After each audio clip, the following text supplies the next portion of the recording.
Welcome to Intellify.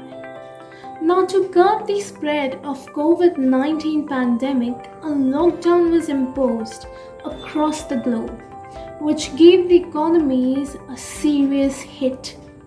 Now, today we are going to talk about the economic condition of various countries post the pandemic.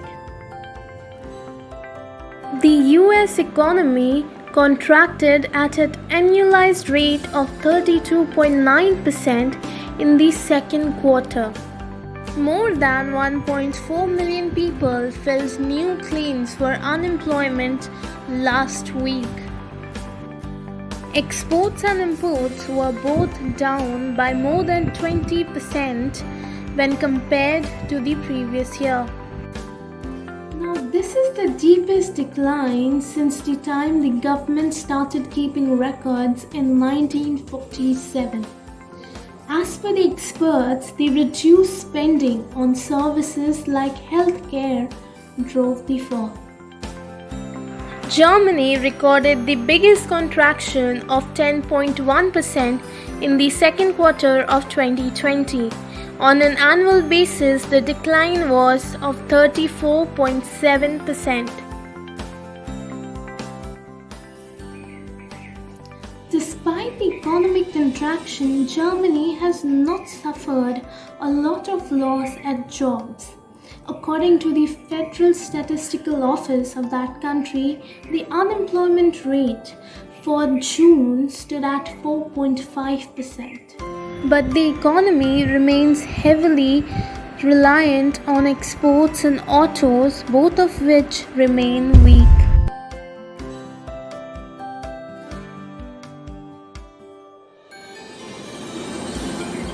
Now, as per the experts, because of the lockdown that was imposed to curb the spread of coronavirus, India's GDP is set to contract anywhere between 5% to 10% this year, which is the first time in 4 decades. But the good news is that the Indian government's decision to remove most of the restriction has provided much needed relief to business large and small. And as per the experts, the economy could make a comeback next year.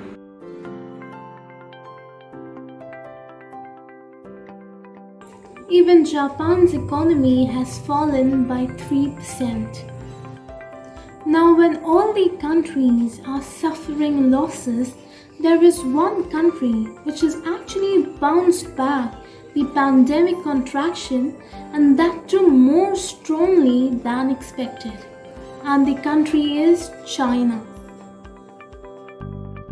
As per the National Bureau of Statistics of China, the gross domestic product expanded 3.2% year-on-year in the second quarter of 2020.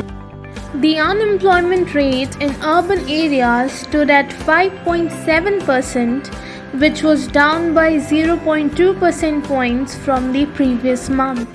Now that is all for today, but thank you for watching Intellify.